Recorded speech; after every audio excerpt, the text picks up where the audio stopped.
ทั้งเย็นทั้งมีแห้งบาด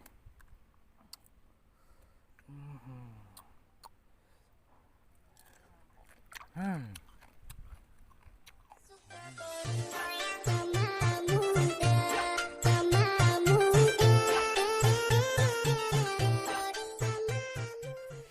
สบายดีพี่น้อง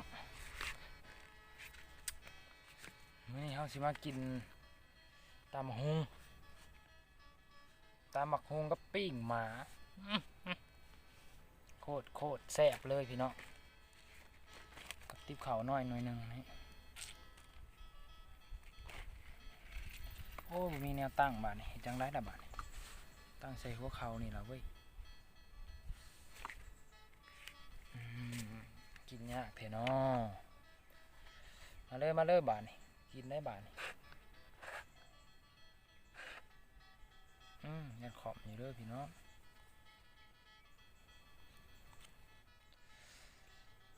คักๆเลยอยู่ให้อยู่หน้า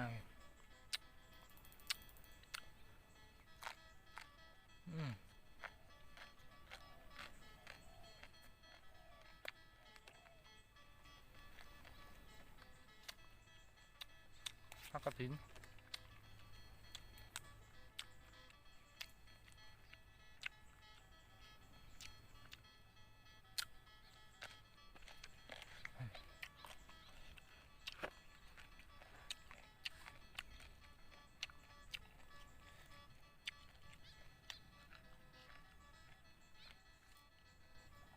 ชิ้นหมากรอบๆ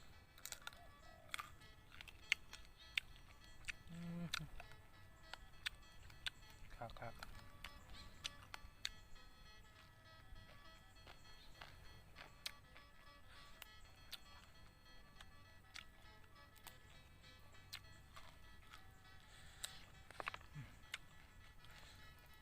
ตัวเหี่ยวเนาะ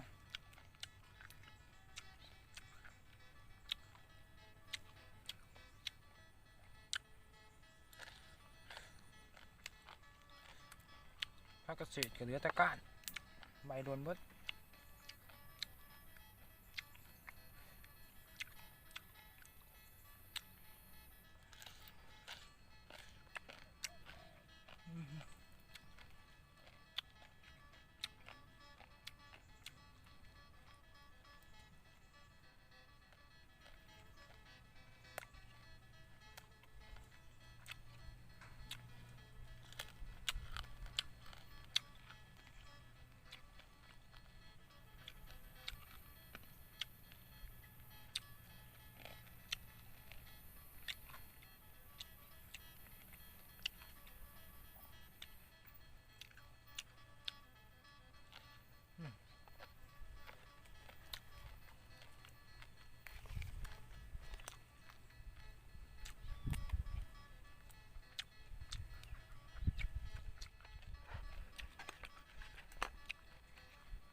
ขอบ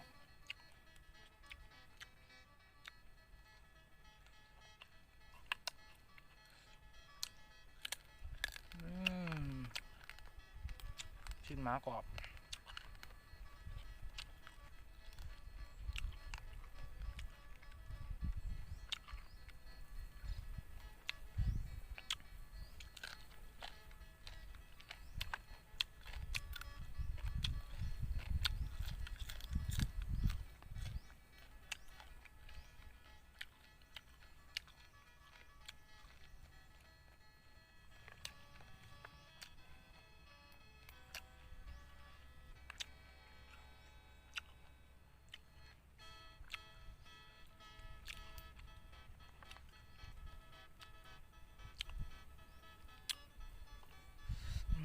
คัก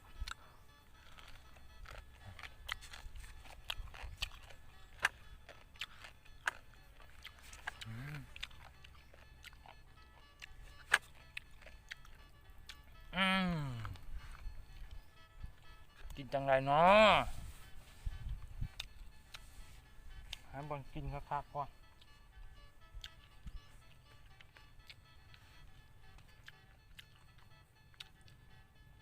อยากแห้งก็อยากแห้งหากันมาจะเลี้ยงงัว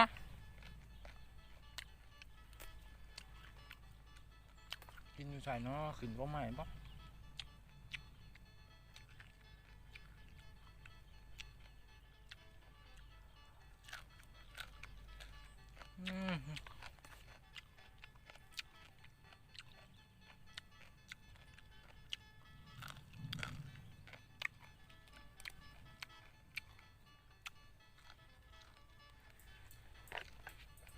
โอ้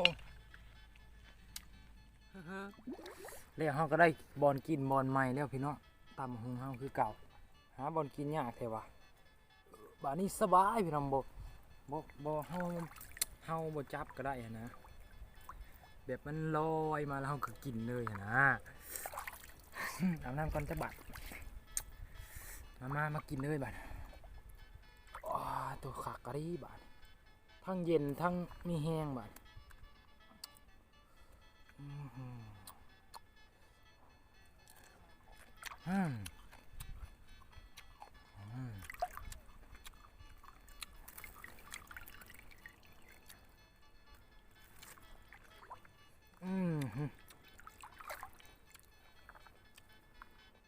พักกระจอน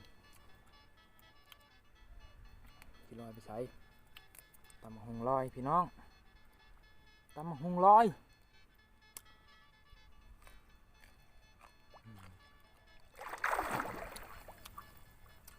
นำเด็กเทวะ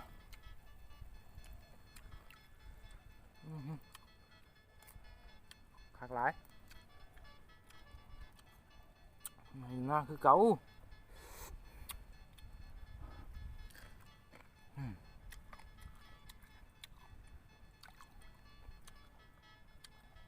กินสิเบิดได้จังหาบอลกินได้โอ้ยเฮาแบบถ้าได้พักอย่างเฮาปิ่นนะเลยนะแบบ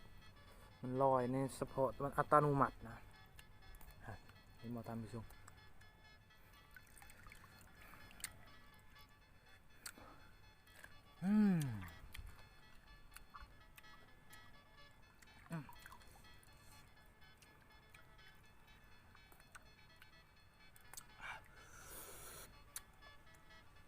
คักหลายมือนี่คักหลาย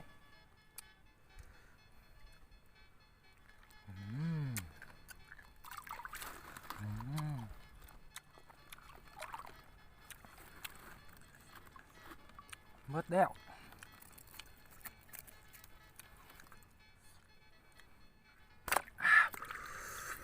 เพชรไทยบันเพชรแต่ว่า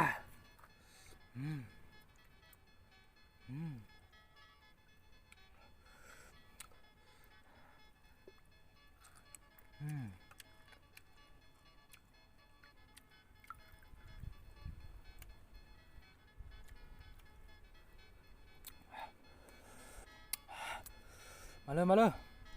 เลือดถั่วอีก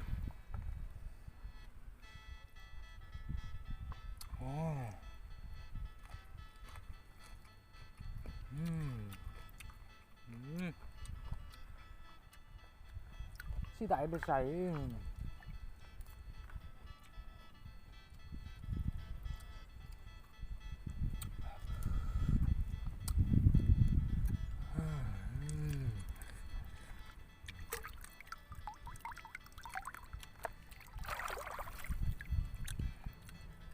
น้าว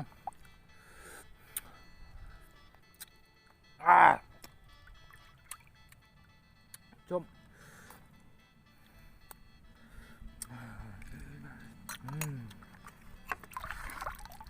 พี่ทุ่มเบิดแล้วโอ้ขวบ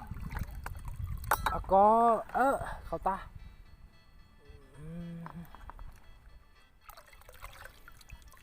สำเร็จเสร็จสิ้นท่านผู้ชมน้ำก่อน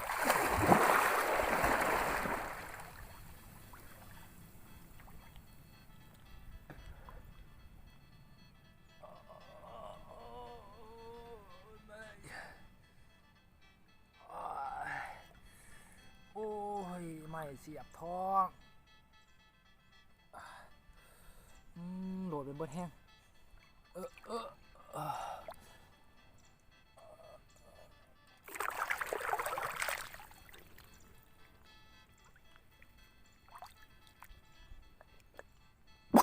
อย่าลืมฝากกดไลค์กดติดตาม